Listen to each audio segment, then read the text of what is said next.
It's the poster war now over pollution that the BJP Aam Aadmi Party are indulging in. Only if these leaders who are as much in the state government, whether it's BJP in Uttar Pradesh, Haryana, or whether it's Aam Aadmi Party in Delhi, would just sit together and solve. They are busy targeting each other. BJP has sent out an Apatkal poster on Kejriwal, which basically means like an apocalypse.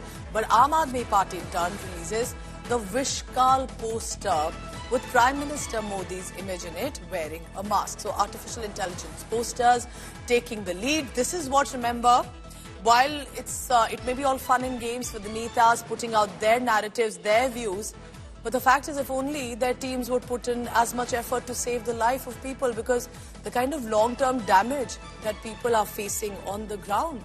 Mausami Singh is joining me for the latest. Mausami, isn't that correct? So, you know, all these Apatkal, Vishkal, but all these Kals are eventually impacting people on the ground and Netas are bickering. Absolutely. You know, we are standing right where we were 10 years ago as far as pollution is concerned. The situation is just worsened, Pooja, but the politics is continuing unabated, and with these poster wars are really very, very unfortunate for the people of Delhi and the North India, which is engulfed in a circle of political slugfest. And clearly, if you see these poster wars breaking out, is about, you know, pinning the blame on the other side.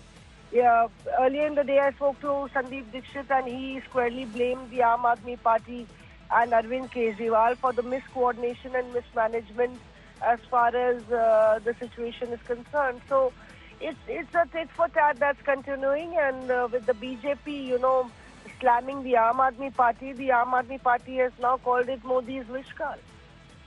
Well, I have to say absolutely shamelessness on all sides of these leaders, spending time on sharing posters when they themselves and their families as much are currently suffering with this air pollution. Will we be able to put at least an end to this in the next few months, years? Remains to be seen. So on that note, and with hope that possibly we'll have some relief coming in, but till then I can tell you that it's disturbing to see what the beautiful winter fog of Delhi that I've seen all these years, perhaps a decade ago, is turning into poisonous smog for the next generation.